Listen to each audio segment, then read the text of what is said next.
Assalamualaikum warahmatullahi wabarakatuh. Selamat berjumpa kembali dalam mata kuliah Manajemen Sumber Daya Manusia.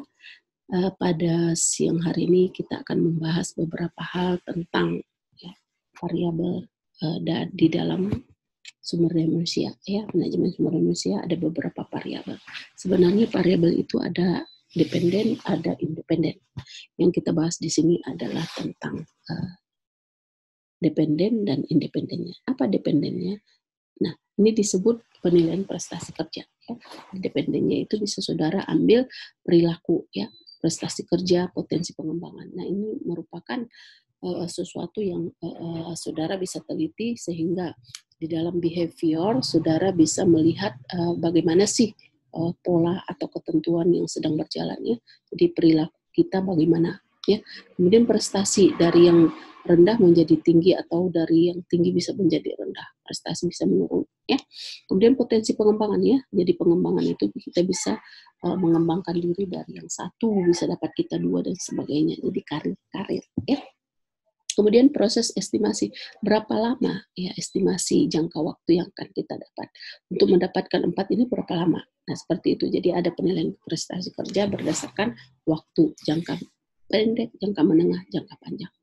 Kemudian ada realisasi ya. Jadi ada realisasinya seperti apa di dalam masyarakat, bahwa saudara di dalam perusahaan pun ya bisa merealisasikan inovasi dan modifikasi yang saudara buat.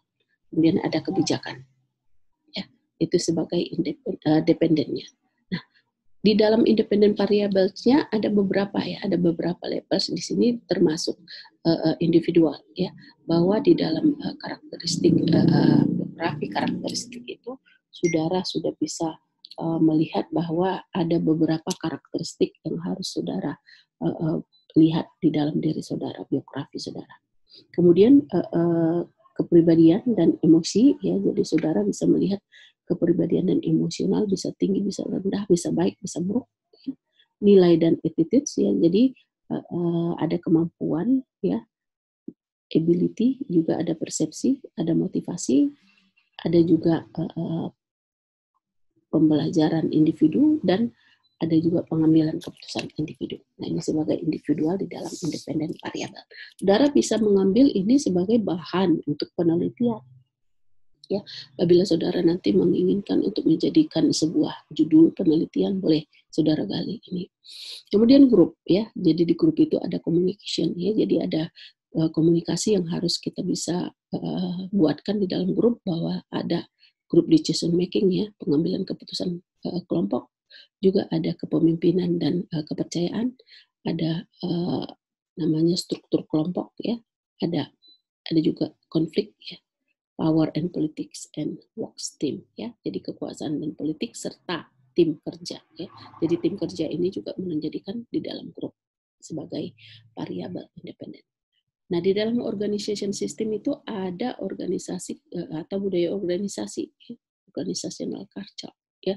Jadi ada juga yang sifatnya kebijakan dan praktik sumber daya manusia, serta ada juga struktur organisasi dan desain organisasi ya, itu juga sebagai independen. Kemudian perubahan sikap ya, jadi saudara bisa melihat perubahan sikap dari modifikasi perubahan ya. Modifikasi perubahan itu bisa saudara, misalnya topi ya, topi ini bisa saudara buatkan seperti apa yang di perilaku saudara ya. Jadi perilaku apakah seorang yang bagaimana ya, sehingga perilaku itu bisa memakai topi atau tidak memakai topi. Kemudian dari perubahan ide-ide atau pikiran, ide apa yang membuat topi ini bisa menjadi cantik ya. Di perubahan perasaan ya, bunga apa kira-kira yang bisa cocok di dalam topi ini ya. Kalau itu di kepala berarti ya. Juga perubahan terhadap situasi itu menentukan terhadap perubahan sikap. Nah, ada juga kepribadian. Jadi kepribadian itu tercermin dari diri, mulai dari kecil kita ya, sampai dengan kita tua, personality kita. Kita yang menentukan, kita yang membuat, dan kita yang menggelutinya. Ya. Di Gordon Allport mengatakan bahwa kepribadian adalah organisasi dinamik dalam individu. Jadi ada organisasi keseluruhan daripada perpaduan ya secara anatomi tubuh kita, fisik dan non fisik, yang memiliki sistem psikologis ya, yang menentukan penyesuaian uniknya terhadap lingkungan. Itulah personality kita, ya. Jadi kepribadian itu jumlah total cara yang ditempuh individu untuk bereaksi terhadap atau berinteraksi dengan yang lain, ya. Jadi kita bisa melihat kepribadian kita. Ada kalanya kepribadian kita bisa dibaca orang, ada kalanya kita dibacakan orang lain, ya. Tidak perlu kepada orang lain untuk melihat bagaimana kepribadian kita.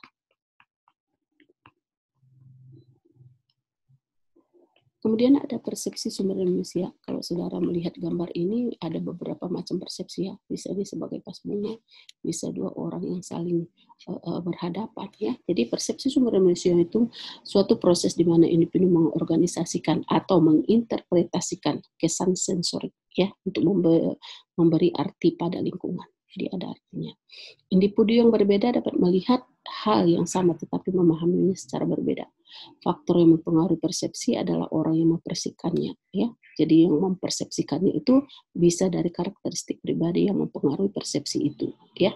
Kemudian dari sikap, ya, kepribadian, motifnya, kepentingan, pengalaman masa lalu, harapan. Jadi makanya ada filosofi mengatakan bahwa pengalaman adalah guru yang terbaik. Karena dia mempersepsikannya. Dia melihat sesuatu, kemudian dia menatap ada sesuatu yang sama, dia bisa mempersepsikannya, ya.